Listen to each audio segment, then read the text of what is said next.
Estelle Ardouin dirige les relations presse et l'éditorial chez Alliance France, le grand assureur. En véritable queen de la com, elle va vous expliquer comment mettre en place une stratégie de relations presse qui fonctionne. Oui, ça existe et oui, c'est important. Mais elle va aussi vous expliquer comment elle a découvert la RSE il y a quelques années alors qu'elle était stagiaire. En outre, vous verrez que cette passionnée d'histoire, qui a étudié aussi à Sciences Po, est une véritable intellectuelle qui a besoin de stimulation. Car en effet, dans ce 3e épisode de la série Kings and Queens, j'avais envie de vous faire découvrir ce magnifique parcours, non pas king size, mais queen size d'Estelle. Vous le verrez, Estelle est humble, pleine d'humour, et lorsqu'elle parle communication, c'est du lourd. Je suis Laurent François, fondateur et dirigeant de l'agence Maverick, et je vous avoue que j'ai pris un énorme plaisir à échanger avec Estelle. Je vous souhaite donc une très très bonne écoute de cette toute première partie avec Queen Estelle. En effet, notre entretien a duré plus d'1 heure et demie. Donc je le mets en 2 parties afin que vous puissiez en profiter doublement. Un petit conseil, prenez des notes. Très très bonne écoute et n'hésitez pas à noter 5 étoiles sur Apple et Spotify et à vous abonner au décodeur de la com. Le décodeur de la communication, un podcast de l'agence Maverick. Salut Estelle. Salut Laurent. Comment ça va ? Très bien. Merci à toi de m'accueillir. Alors, 18e étage de la tour Alliance à la Défense. Écoute, c'est magnifique. On a une vue superbe, bien sûr. Entre autres, Montmartre. Exactement. On voit tout Paris. Et oui, tu as beaucoup de choses. Alors, Estelle, tu es la directrice de la presse et de l'éditorial. C'est assez surprenant d'avoir les deux chez Alliance France. Alors, je vais présenter Alliance rapidement et puis on va surtout parler de toi. Alliance, c'est le premier assureur mondial, la première marque d'assurance mondiale, 25e marque mondiale tout court. Ce sont en France 8000 salariés à peu près. Oui, 7000, 7005. 7005, 8000, voilà, c'est une belle TPE. C'est des gens absolument partout en France. C'est des gens qui s'occupent, qui sont avec vous de A à Z. Exactement. Donc une très belle signature de marque que j'ai toujours beaucoup appréciée. Et alors, tu es la directrice de la presse et l'éditorial. Alors, directrice presse, on comprend ce que c'est, éditorial aussi. Les deux mises ensemble, c'est assez rare. Est-ce que tu peux, s'il te plaît, nous expliquer, on va revenir évidemment sur ton parcours, qui est un parcours de Queen, puisqu'on est dans la série Kings and Queen de la com. C'est toi qui le dis. Ah ben oui, non mais attends, tu sais, moi je suis un faiseur de reines et de rois. Mais alors, explique-nous ce que tu fais au quotidien, parce que c'est assez rare d'avoir ces deux antennes, si je puis dire. C'est complètement incroyable. Alors déjà, c'est tout récent, parce que dans les alliages et les alliances, attelages improbables, jusqu'à il y a très peu de temps, j'étais directrice donc du service de presse et de la com interne. Tu as l'habitude d'avoir 2 casquettes. Exactement, qui peuvent être parfois assez atypiques. Et on est en train, en effet, de monter un pôle éditorial externe avec donc la vocation de raconter des belles histoires à l'externe et notamment pour mettre en avant nos agents. Donc, presse et éditorial, moi, je trouve que c'est pas atypique du tout. Alors non, je trouve au contraire que c'est pas atypique parce que quand on y réfléchit bien, les relations presse, ce n'est pas que contacter des journalistes en leur demandant comment ils vont et les inviter à déjeuner. Ah, pas du tout. Hein, on est bien d'accord. L'éditorial, c'est grosso modo, comme tu l'as dit très justement, tout le storytelling pour employer un gros mot bien Exactement. anglais. Qu'est-ce qu'on va dire aux gens, tout simplement ? La narration. La narration, c'est fondamental. Comment tu en es arrivé à ça ? Parce que tu as un parcours, sincèrement, qui est incroyable. Tu es passé par JC Decaux. Oui. Avant, tu as fait 10 ans de telco, de télécom chez SFR. Exactement. Tu es passé en agence également. Oui. Tu as fait Sciences Po à Lyon. Oui. Une ville où on mange bien. Une ville avec de la bonne gastronomie et pas que. Oh là là, bon, on a enregistré les 10h du matin, mais j'ai déjà la dalle à cause de toi, je te remercie. Tu as fait Sciences Po, tu as fait le CELSA, et finalement tu es tombé dans la com par le plus grand des hasards. Sincèrement, on en avait discuté auparavant, toi et moi, il y a quand même un fil rouge qui est toujours d'aider les autres, qui est absolument fondamental, l'humain est toujours là. L'humain et l'intérêt collectif. Exactement, donc pour moi l'intérêt collectif c'est l'humain au sens le plus large. Comment se fait-il que tu fasses d'abord Sciences Po ? Parce que une nana qui fait de la communication aujourd'hui, alors beaucoup de gens qui ont fait Sciences Po font de la communication. Un certain Guillaume A. Guillaume Appert que je salue et que j'embrasse. Oui, qu'on va embrasser et qu'on va saluer. À la base, tu n'es pas destiné nécessairement à la com. Pas du tout. Moi, ce qui me passionnait, c'était les relations internationales. Donc, en effet, j'ai fait l'IEP de Lyon en relations internationales et je suis partie ensuite faire un master en Angleterre sur l'intégration européenne, European Studies, à l'université de Sussex. Alors, c'est assez drôle de dire maintenant, post-Brexit, que je faisais de des European Studies en Angleterre, mais à l'époque, ça avait du sens.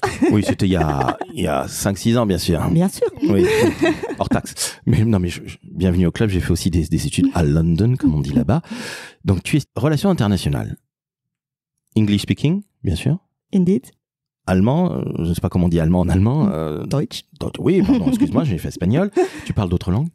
Non, je me suis mise un tout petit peu à l'espagnol pour aller faire un petit break en Amérique latine pendant 3 mois. Donc, il fallait pouvoir se débrouiller. Donc, quelques cours de conversation en espagnol pour pouvoir se débrouiller en Bolivie et au Chili. Oui, enfin, tu as fait un peu plus que des cours de conversation, parce que tu es trop modeste. Donc, ce côté relations internationales, d'où ça devient, sincèrement? Parce que ton papa, c'était un homme qui faisait du commerce, qui était VRP dans tout ce qui était très technique. Oui, tout à fait. Je ne sais pas ce que faisait ta maman. Elle était comptable. Oui, alors comment te dire, pas vraiment donc les relations internationales? Non. Ben, alors, d'où ça me vient? Sans doute des profs qui m'ont passionnée au lycée, qui m'ont ouvert, et puis un intérêt pour le monde, une curiosité, et moi j'adorais les sujets de géopolitique, de diplomatie. Non mais attends. Quand on voit le background de la famille, il y a de près ou de loin dans tes proches des gens qui ont fait de la diplomatie ou qui ont fait de la politique d'une manière ou d'une autre? Pas du tout. Pas du tout. Non, moi je dirais que je suis un pur produit du service public, de l'éducation publique, et heureusement qu'on peut avoir des centres d'intérêt qui sont pas de la reproduction sociale. Heureusement qu'on... Je suis d'accord avec toi, mais on te prenait pas un peu pour une extraterrestre, sincèrement, dans la famille? Non, pas du tout. Moi j'ai été toujours ultra soutenue par mes parents dans mes choix. À la limite, celui que mon père a moins compris, c'est tout justement quand je suis passée dans la com. Oui, le CELSA. Il s'est demandé ce que tu faisais après avoir Le fait CELSA, Sciences il Po. savait pas ce que c'était du tout, mais il m'a dit que je faisais de la propagande. Oui, alors on va rien dire à Monsieur Ardouin ou à ton papa, évidemment. C'était pas du tout ça, mais je reviens à ça. Donc, ça te vient, mais comment ça te vient? Excuse-moi, je suis peut-être un petit peu buté, mais d'où ça te vient, ce truc? Tu lisais la presse?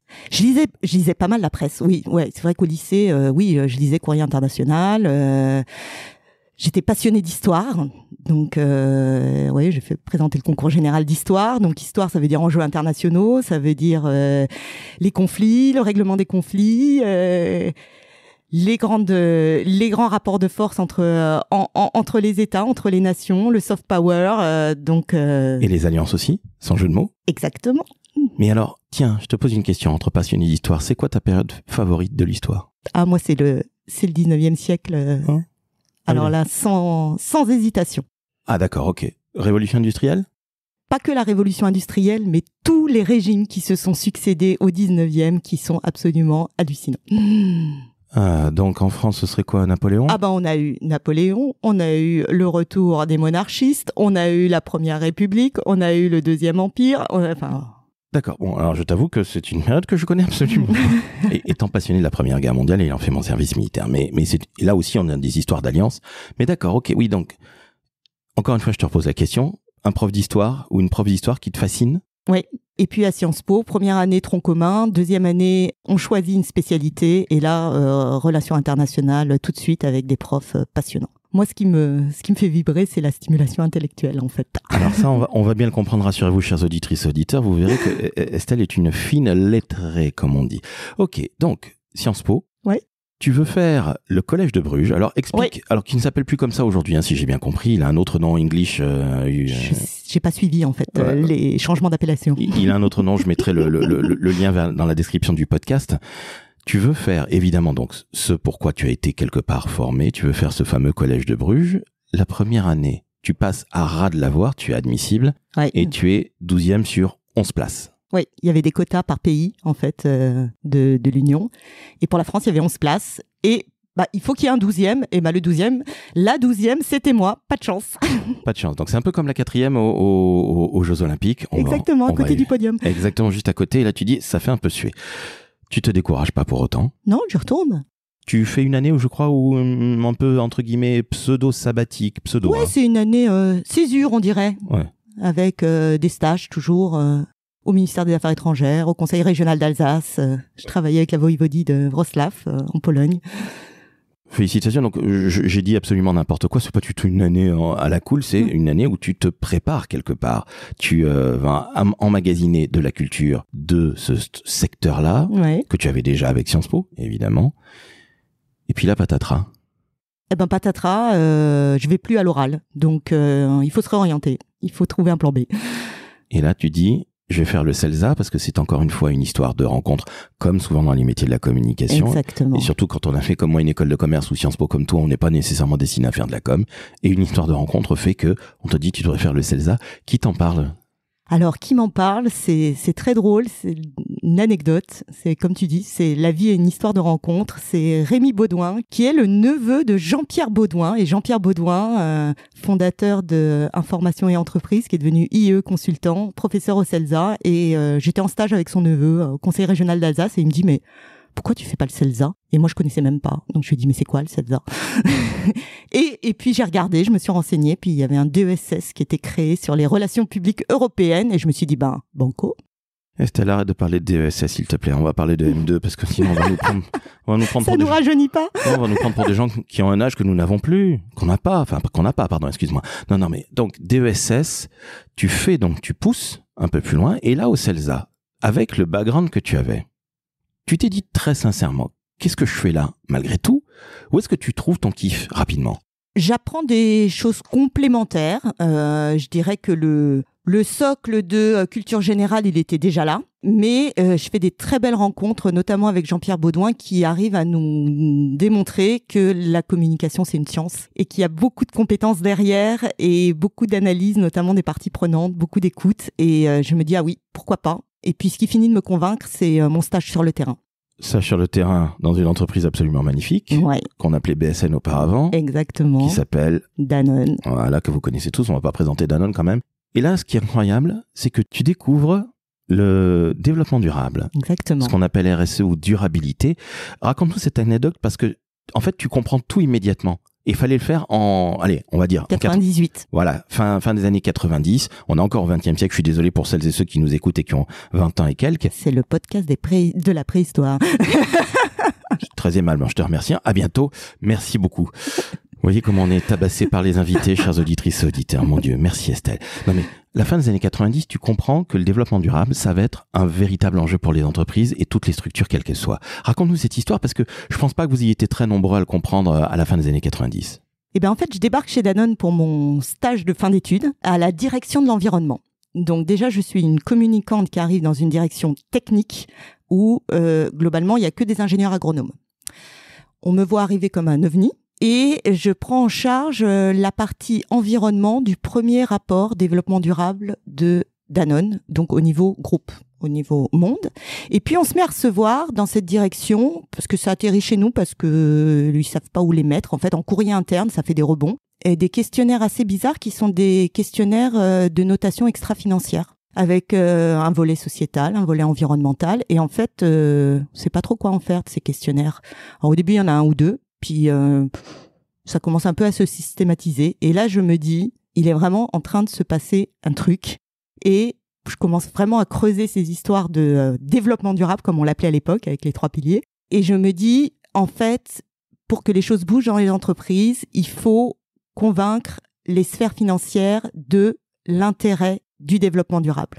Que c'est pas une contrainte, que c'est une opportunité pour les entreprises et que les premières parties prenantes à convaincre, ce sont les financiers. Les financiers internes, les directions des investissements, le marché, les investisseurs institutionnels et que les choses vont bouger par là. Et je poursuis avec un mémoire sur le sujet piloté par Thierry Libart, que je salue, qui est l'un des grands penseurs, j'ose le terme des problématiques de développement durable. Et voilà, et je rédige ce mémoire sous la direction de Thierry sur comment parler environnement aux directions financières. Là, sincèrement, tu fais un énorme grand écart. avec ce que tu voulais faire de relations internationales. Alors, il y aura toujours un côté relations internationales, politique, etc. et compréhension du business, puisque le business, il est au sein de la politique et vice-versa. Donc, quelque part, tout ça s'imbrique. Mais objectivement, fin des années 90, comme tu le dis très justement, tu es avec des ingénieurs agronomes. Les mecs, ils savent même pas d'où tu viens. Et puis, ça rebondit chez toi, ça te tombe sur le coin de la figure. Et c'est quand même la chance de ta vie. Ah oui, moi, je la saisis. Ben oui, tu l'as saisi très intelligemment. Tu comprends les choses. Honnêtement, comment tu comprends le truc? Parce que, très objectivement, fin des années 90, la finance, l'environnement, le social, le sociétal, grosso modo, tout ça n'a absolument rien à voir l'un avec l'autre. Aujourd'hui, c'est une évidence, 25 ans après. Mais comment tu le comprends? C'est quoi qui te fait tilter? Ce qui me fait tilter, c'est qu'en parallèle, je menais des recherches académiques. Donc, en fait, je m'aperçois que cette histoire, elle est quand même ancienne, qu'il y a eu des crises environnementales majeures qui ont touché un certain nombre d'acteurs, notamment alors des pétroliers, et on peut pas faire sans. On commence à voir dans le discours politique aussi, votre maison brûle, etc. Enfin, il y a quand même tout un contexte autour qui fait que les entreprises ne peuvent pas rester en dehors de ce sujet-là et que les choses vont sans doute bouger par les entreprises en parallèle de l'action de l'État et de l'action au niveau international. Comment c'est pris d'abord chez Danone? Parce que tes potes qui sont ingénieurs agronomes, ils y comprennent rien et puis finalement, à toi le bâton, c'est toi qui te débrouilles avec. Mais quand tu fais remonter les choses au sein du groupe Danone, qui est pas une TPE, hein, on est bien d'accord. Pas une TPE, non. Comment tu fais, sincèrement? Tu es prise pour une folle ou t'as des alliés? J'ai la chance chez Danone parce que c'est quand même une entreprise qui était déjà très avant-gardiste sur beaucoup de sujets, pionnière sur plein de thématiques et non, c'est pris très au sérieux. Et on réfléchit collectivement en se disant, attends, mais ça, il faut qu'on monte une task force en fait, parce que c'est pas, il faut penser collectivement pour répondre à ces questionnaires. Et puis, au-delà des questionnaires, on va pas se laisser coincer par juste des organismes de notation. Il faut qu'on mette en place des stratégies internes. Donc beaucoup de soutien. Ensuite, moi, j'ai voulu continuer dans ce secteur-là, mais j'arrivais un peu trop tôt. Dans la communication, il y a quand même la notion de momentum qui est hyper importante. Et la communication développement durable, fin des années 90, on n'y était pas. Il fallait déjà qu'il y ait les stratégies de développement durable, ce qu'on appelait RSE après, ce qu'on appelle durabilité maintenant. Et le temps de la communication, c'était un peu trop tôt. Alors justement, toi qui as maintenant 25 années de recul, ouais. Tu viens de le dire très justement, développement durable, RSE, aujourd'hui durabilité. Bon, tout ça, ça se ressemble énormément. Je te pose une question piège, j'en suis désolé. Selon toi, la durabilité, la RSE, le développement durable, il doit être rattaché à qui? À la communication, comme ça a beaucoup de fois été fait, ou est-ce que ça doit être rattaché peut-être un peu à tout le monde, telle l'écologie en entreprise, ou est-ce que ça doit être attaché à un service très technique, presque, entre guillemets, industriel? Alors moi, mon rêve, et je pense que ce sera comme ça à terme, il y aura plus de direction de la RSE ou de la durabilité. Ça sera tellement intégré dans chaque métier qu'il n'y aura plus besoin peut-être un petit pilotage au niveau du secrétariat général ou de choses comme ça. Mais pour moi, ça, c'est le sens de l'histoire. On est d'accord. C'est un petit peu comme l'écologie. Il fait toujours ce parallèle avec la politique. Il y a un parti écolo en France. Je n'ai jamais compris pour quelle raison il y en avait un. Surtout qu'il est finalement très étiqueté. Et je pense que l'écologie devrait être une véritable préoccupation de tous les politiques. Et de ce fait, la RSE, la durabilité ou le développement durable, pour moi, tout le monde doit le prendre à bras le corps en entreprise. Complètement. Et ça l'est de plus en plus. Chez Allianz, le rapport durabilité doit sortir dans pas très longtemps. Exactement. C'est quoi la durabilité? Parce qu'il y a évidemment Sophie, il y a Stéphane, il y a ta secrétaire générale, rappelle-moi son nom. Véronique. Véronique, on la salue, on les salue. Voilà, on les salue tous les trois. Toi, tu as l'œil communication dessus, donc ce sont vraiment tes collègues qui pilotent ça, que je viens de citer. Selon toi, la durabilité dans une entreprise mondiale d'assurance, est-ce que c'est important? La question ne se pose pas évidemment, la question est vite répondue, comme dirait l'autre.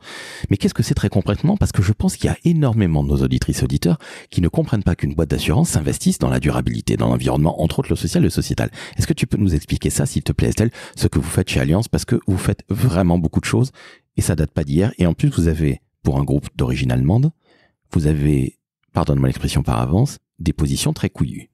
Oui, c'est vrai, c'est vrai. Déjà, le plus gros levier que l'on a sur les sujets de durabilité chez Allianz en tant qu'assureur, c'est via l'investissement. Pourquoi? Parce que quand on est assureur, on est sur des métiers contracycliques. Donc d'abord, les primes d'assurance, on les investit. Et ces primes d'assurance pour pouvoir ensuite financer, bien entendu, les sinistres quand ils interviennent. Et cette stratégie d'investissement, c'est un levier considérable quand on est un acteur comme Allianz avec le poids mondial que l'on a. Parce que on applique des grilles, en fait, de choix d'investissement avec des critères extrêmement exigeants en matière de durabilité. Alors, ça veut dire qu'on peut exclure certains secteurs ou, au contraire, investir à fond dans des secteurs prometteurs, sur les énergies renouvelables notamment, sur l'économie circulaire, etc. Ou alors, et ce que je trouve le plus intéressant, accompagner les entreprises, nous, en tant qu'investisseurs, en leur disant « Ok, on vous soutient en investissement, mais sur tel ou tel volet de l'environnement ou du sociétal, il faut que vous fassiez des progrès et on les accompagne avec un pilotage serré, par exemple sur 2 ans, pour voir les marges de progression. » Donc, comprenez bien, chers auditrices et auditeurs, que pour nous, les clients lambda, alors je rappelle que l'assurance est une obligation, hein. Sur certains types d'assurance, oui, auto, MRH, habitat, etc. Donc, comprenez bien que l'assurance, c'est pas uniquement votre contrat. Quand vous contractez, quand vous avez un sinistre ou quand vous avez un défaut de paiement, comme ça m'est déjà arrivé. L'assurance, ça va beaucoup plus loin que ça. L'assurance est au cœur de notre vie, on peut dire les choses clairement. Ah bah oui, au cœur de, c'est ce qui est passionnant, c'est qu'on est au cœur de la vie des Français chez Allianz France et à toutes les étapes de leur vie. Absolument. On est dans leur foyer, on est dans leur voiture, c'est passionnant. Vous êtes avec les Français, on va rester en France, avec les Français de A à Z. Ouais. Quand il y a un souci, c'est surtout là qu'on voit si vous êtes bons, vous les assureurs. Exactement. Ça m'est arrivé à titre personnel, je m'en souviens encore 30 ans après quand j'étais gamin à l'époque. Donc ça, il faut bien comprendre que c'est pas simplement votre contrat ou un problème avec votre RIB qui est pas passé, ou pire encore, quand vous avez évidemment un sinistre, où là c'est une autre paire de manches bien évidemment. Mais l'assurance, c'est vraiment un métier, et Allianz est vraiment une entreprise au cœur de la société française. Est-ce que ça ne te met pas, toi qui t'occupes de la presse et de l'éditorial, oui. Ça ne te met pas une énorme pression sur le dos, sincèrement, toi qui diriges ces 2 services, Estelle? Moi, je trouve que surtout que c'est passionnant. C'est passionnant parce qu'on est au carrefour de plein de problématiques. Des problématiques climatiques, de cybersécurité, de prévention, de santé. Comme tu le dis, c'est le quotidien des Français et on est au cœur des enjeux économiques aussi. Pour permettre aux entreprises, parce que nous, on est un assureur généraliste, ça veut dire qu'on accompagne aussi bien les particuliers, les pros, les entreprises. Et les entreprises, notamment, pour fonctionner, elles ont besoin d'être sereines et de pouvoir développer leur activité en toute sérénité. Alors là, c'est l'été. À la radio, à la télé, tous les jours, c'est les incendies dans les Bouches-du-Rhône notamment, les inondations, la grêle, selon les périodes. Et ça, on est au cœur de ces problématiques-là. Vous êtes au cœur de ces problématiques-là. Il y a, on va dire les choses clairement aussi, un enjeu financier. Il y a un enjeu financier, il y a surtout des enjeux d'assurabilité pour pouvoir protéger sur le long terme notre modèle solidaire à la française. Je reviens sur Allianz, qui est un groupe allemand. Allianz écrit avec un Z à la fin. Allianz, oui. Comme on le prononce. Alors tu parles mieux l'allemand que moi. Mais Allianz a eu ce courage, j'y faisais allusion, de dire il faut que nous, les Allemands, sortions des énergies charbon. Oui, c'est un tout petit peu plus complexe que ça parce qu'il y a un calendrier d'action. Mais sur le charbon, oui, en effet. C'est courageux. Ah ben c'est extrêmement courageux et ça donne un signal extrêmement fort pour tous les autres acteurs. Oui, ça donne un signal pour le marché. Tout à fait. Et c'est le rôle en fait d'une entreprise qui est leader en Europe, d'avoir ce rôle pionnier, cette dimension extrêmement courageuse et audacieuse. C'est l'exemplarité. Je trouve que c'est extrêmement courageux. Et sincèrement, je tiens à le saluer parce que vous pourriez très bien vous reposer en vous disant bon, on est la première marque mondiale d'assurance, la 25e marque du monde tout court, avec les Coca-Cola, Apple, etc. Ouais. Vous jouez dans cette cour-là, ouais. Et vous pourriez très bien vous dire on va faire fructifier le pognon. Et pas du tout. Non, parce qu'à nouveau, on est là pour... l'assurance est là au cœur de la vie des gens. Donc l'important, c'est de se dire, nous... on veut être là dans 25 ans, dans 30 ans, dans 100 ans. Lorsque des clients nous confient une partie de leur épargne pour constituer leur épargne retraite, par exemple, via leur assurance vie, les PER, etc., il y a une promesse qui est extrêmement forte à la fin. C'est de se dire, nous, dans 20 ans, dans 30 ans, on sera toujours là. Il faut qu'on soit là. Exactement. Bon, comprenez bien. on a parlé beaucoup d'assurance, mais qu'on comprenne bien où tu te trouves. Et puis, on va parler évidemment de ton parcours, parce qu'il y a plein d'autres secteurs que tu as vus. Mais comprenez bien, chers auditrices, auditeurs, que de prime abord, on se dit que peut-être les assurances, c'est pas très sexy. À tort. Il y a tellement de sujets. Vous êtes au cœur de la vie du monde entier et on va rester en France des Français. Donc, aux jeunes communicants qui se disent tiens, j'irais bien travailler dans le luxe, etc. Ce sont des très très beaux secteurs. N'oubliez jamais ces secteurs comme l'assurance qui, de prime abord, sont peut-être pas les plus sexy, mais qui vont vous faire toucher à tellement de sujets fondamentaux et formidables que vous allez vous éclater. Et en général, quand on rentre dans les assurances, on y reste. Alors, c'est ce que je vois beaucoup autour de moi, en effet. Et moi, je suis arrivée chez Allianz en avril 2022. Honnêtement, ils avaient déjà bien titillé ma curiosité dans le parcours de recrutement et je me disais que je faisais le bon choix. Et alors, j'en suis convaincue parce qu'il y a une richesse, comme tu le dis, de problématiques, de thématiques, de rencontres, d'experts, qu'on s'ennuie pas une seule seconde. Et regarde, Tadircom, c'est le pur exemple de femmes qui rentrent dans la communication et rentrent en relation presse aussi d'ailleurs, à la base. Constance Diblet que l'on salue évidemment. Bon, oui, bonjour Constance. Salut Constance qui est déjà passée à maintes reprises, la badass comme je l'appelle. Mais justement, Constance a fait toute sa carrière dans les assurances parce qu'elle a découvert un monde. Oui, assurance et puis soin à la personne. Absolument. Je reviens à ton job d'aujourd'hui. Oui. Alors, auparavant, tu avais la com interne. Oui. Plus les relations presse. Tu as toujours les relations presse, mais maintenant tu as l'éditorial. Est-ce que tu peux, s'il te plaît, toi qui maîtrises les relations presse comme une tueuse en série, comme une queen de la com? J'adore. Ah, ça tombe bien parce que c'est un métier que je ne fais pas chez Maverick. Est-ce que tu peux nous expliquer en quelques minutes comment on fait un plan de relations presse? Je sais que la question est complexe, mais comprenez bien que c'est pas simplement appeler des journalistes en leur disant tu peux nous faire passer ce message, bref, ce CP. Explique-nous ce que c'est, s'il te plaît, Estelle, que nos auditrices, auditeurs comprennent bien à quel point c'est un métier qui est fondamental. C'est un métier qui est presque central dans la com, je trouve, aujourd'hui. Ah oui, qui est un métier qui est central, qui a pu être éclipsé un petit moment par les réseaux sociaux, mais qui retrouve aussi toutes ces lettres de noblesse, et notamment, étonnamment, via l'IA. Parce que l'IA se nourrit de sources crédibles, et les sources qui font autorité, souvent, ce sont des articles de presse qui paraissent dans des médias de référence. Donc, par rebond, le métier des relations presse prend une nouvelle dimension à l'heure de l'IA. Alors, merci, je ne le savais pas. Encore une fois, je le répète, je ne fais pas de relations presse chez Maverick. Ça bouge, donc ça vient se nourrir, si tu me dis, si j'ai bien compris, tous les Perplexity, ChatGPT, Exactement, etc. Claude, Perplexity, ChatGPT viennent se nourrir de sources de référence et les médias viennent alimenter l'IA. D'accord. Alors, comment on lance un plan de relations presse ? Alors déjà, les relations presse, la particularité que l'on a dans ce métier-là, c'est qu'on a un métier qui est intermédiaire. C'est-à-dire que nous, on va s'adresser à un lecteur final. Mais entre nous et le lecteur final, il y a cet animal étrange qui s'appelle le journaliste. Et notre job, c'est de convaincre le journaliste que ce qu'on lui raconte a un intérêt pour son lecteur. Et moi, je crois très peu à l'opinion publique au sens large, le grand public au sens large, je ne sais pas ce que c'est. En revanche, des relations presse sur mesure pour s'adresser aux lecteurs de Ouest France, aux lecteurs des Échos, ou aux lecteurs du Parisien, ou à Hugo Décrypte, TF1, France 2, enfin peu importe le canal, le média, qu'on soit en presse écrite, web, réseaux sociaux, télé, peu importe, on doit passer par le journaliste et le convaincre. Donc en fait, on est dans une relation gagnant-gagnant entre le journaliste et les services de presse, qu'ils soient en agence ou qu'ils soient en entreprise. Je suis d'accord avec toi, mais mettons-nous à la place des journalistes que tu connais nettement mieux que moi.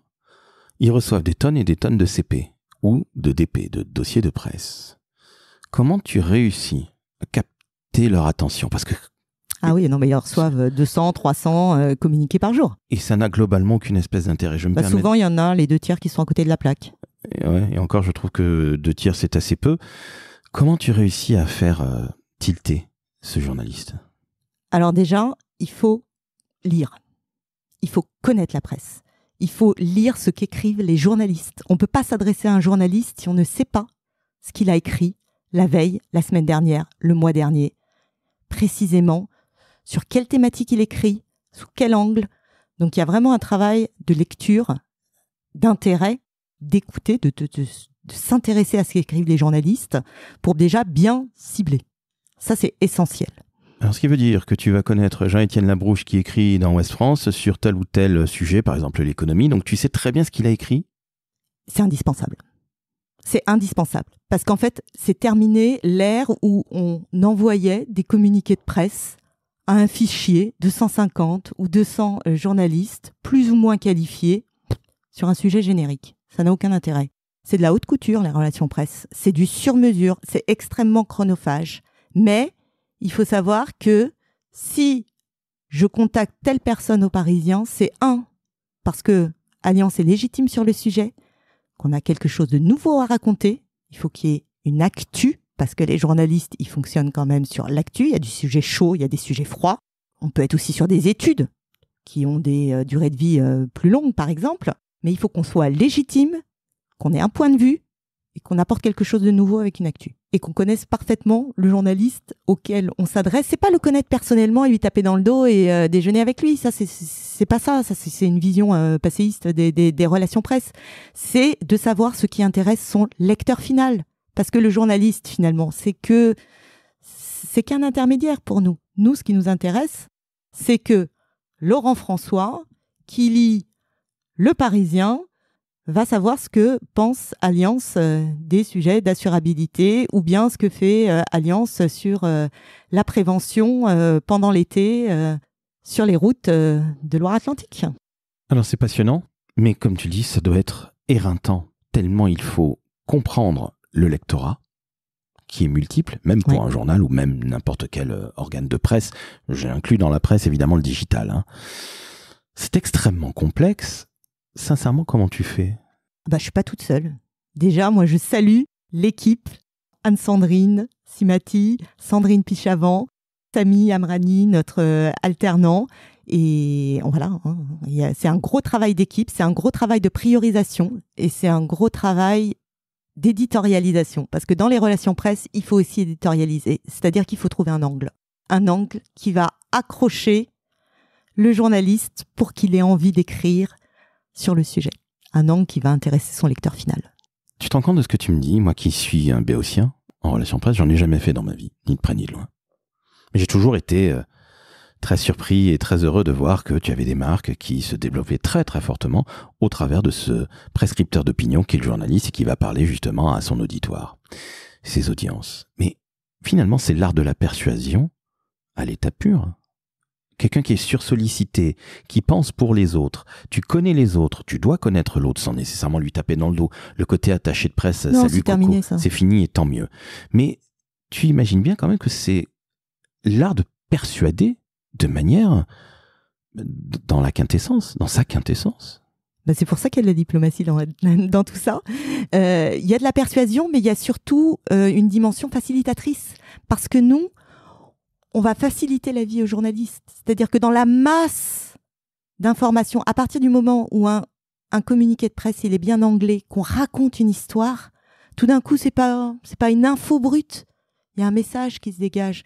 Et ça permet aux journalistes de gagner énormément de temps.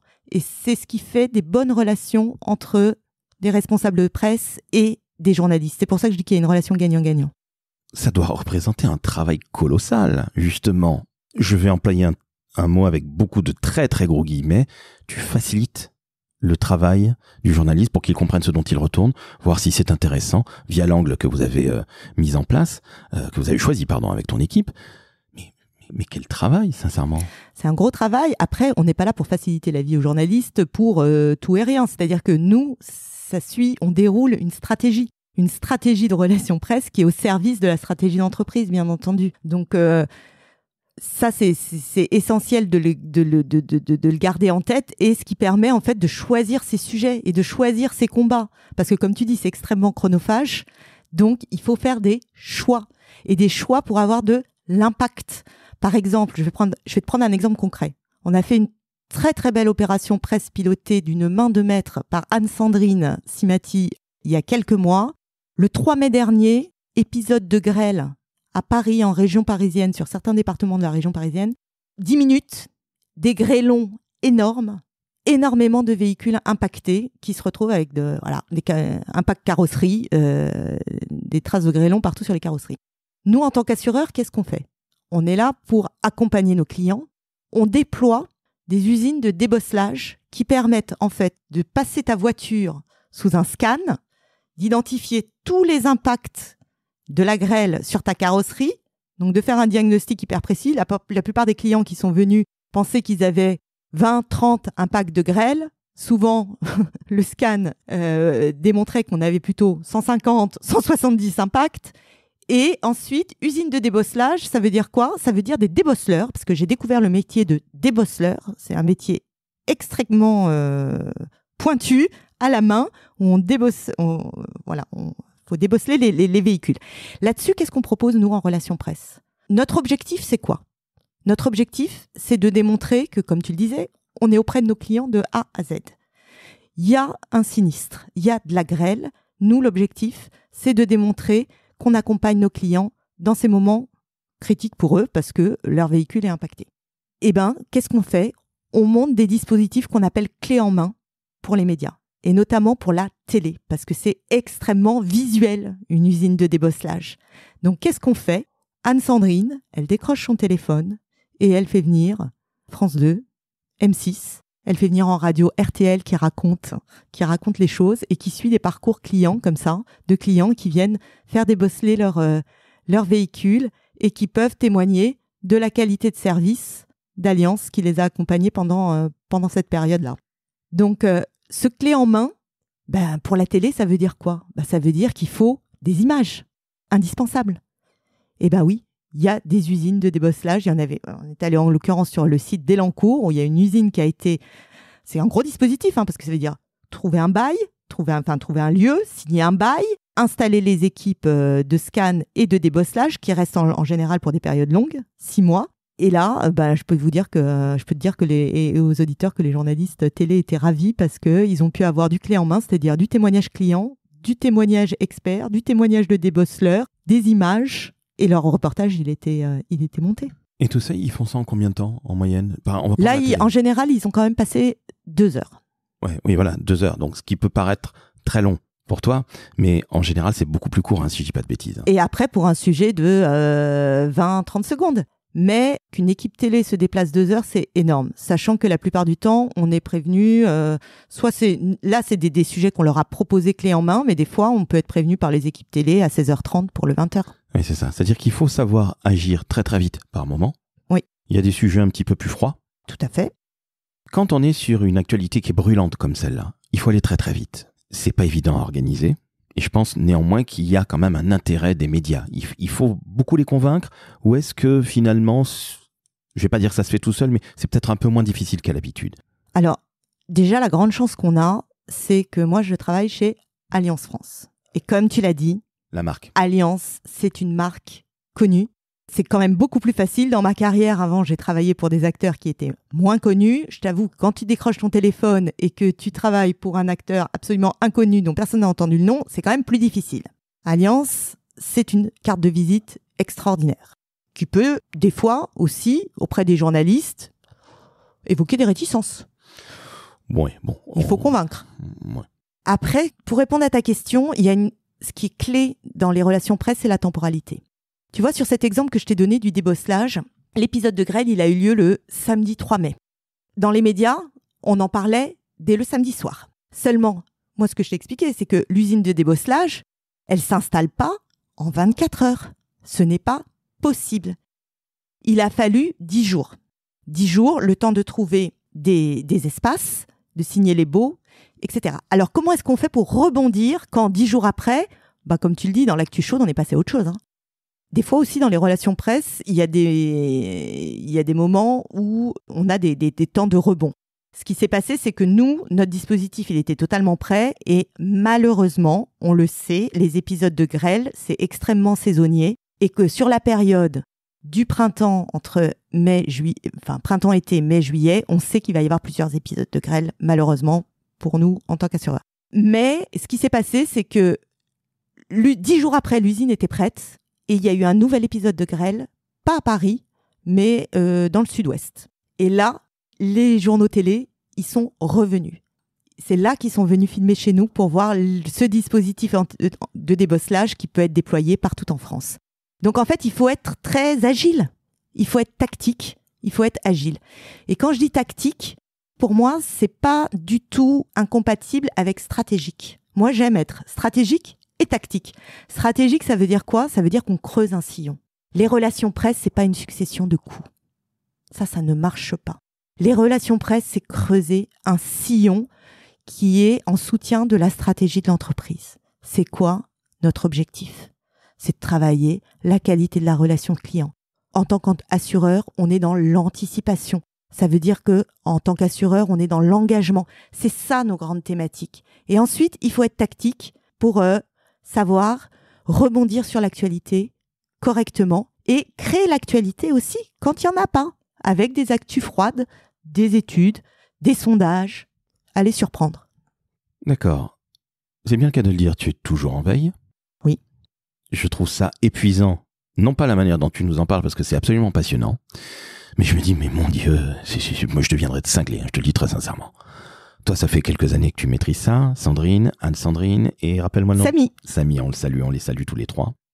Je trouve ça absolument épuisant, mais j'imagine aussi qu'il doit y avoir un kiff total. Il y a beaucoup d'adrénaline. Ouais, c'est ça. Moi, j'adore. Moi, je lis les journaux la veille au soir dès que j'ai mes abonnements qui tombent. Oui, moi, j'adore lire Les Échos, Le Monde, Le Parisien la veille au soir. Alors, je parcours en diagonale parce que je peux pas tout lire.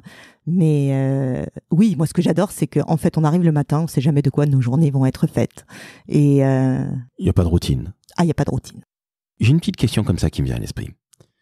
Qu'en est-il de, entre guillemets, la presse digitale ? C'est-à-dire pas nécessairement le Ouest France digital, voilà, mais des gens qui sont purement et simplement digitaux. Tu disais Hugo Décrypte, qui est un peu multimédia, si je puis dire, et on le salue Hugo parce que c'est vraiment un mec brillantissime et il est devenu finalement un vrai journaliste. Exactement. Et c'est un jeune homme, il n'y a rien à dire, j'aime beaucoup. Mais est-ce que tu t'adresses de la même manière à un Hugo Décrypte, qu'à l'Échos Échos ? Évidemment non. Mais c'est quoi les angles ? Parce qu'il faut les trouver et puis... Il y a peut-être d'autres informations envoyées, peut-être même des vidéos. Exactement. Donc là, il faut s'adapter. Il faut s'adapter aux médias et à son audience finale. En fait, c'est ça, c'est de comprendre quelle est son audience finale. Avec Hugo Décrypte, c'est vrai qu'en plus, il est extrêmement sollicité. Donc, il faut trouver la thématique et surtout l'angle qui va intéresser sa communauté, les personnes qui le suivent. Et ça va pas être sur tous les sujets. En revanche, sur des sujets de prévention, sur des sujets liés au climat, sur la campagne par exemple sur le cyberharcèlement qu'on a faite récemment, là ce sont des thématiques qui sont tout à fait dans la ligne éditoriale d'Hugo Décrypte. Ce qui veut dire qu'aujourd'hui, Estelle, tu es entre la presse classique, tout le digital, qui est vraiment un foisonnement et un bouillonnement. Est-ce que en termes de contenu, tu as un rapport avec les équipes contenu quelque part ? Est-ce qu'à un moment, il y a du contact ou pas spécialement ? On se parle parce que l'important, c'est qu'il y ait une cohérence de la direction de la communication au sens large et de la façon dont on parle au public interne et au public externe. Tout ça, c'est totalement décloisonné. Donc, moi, ma marotte, c'est la cohérence. Bien sûr qu'on se parle. Et heureusement qu'on se parle. Je m'inquiéterais vraiment si on se parlait pas. On est d'accord, c'est du bon sens, mais tu sais bien que dans plein d'entreprises, tu as des gens qui sont au bureau, l'un à côté de l'autre, dans un open space et qui ne se parlent jamais, alors qu'ils font des métiers, dans la com, j'entends, extrêmement proches. Ah oui, non, mais là, il y a un problème. Oui, problème de communication. Ah ben ça alors. Fin de la première partie en compagnie d'Estelle, qui reviendra très très vite pour vous parler évidemment communication. Et vous allez voir, c'est passionnant.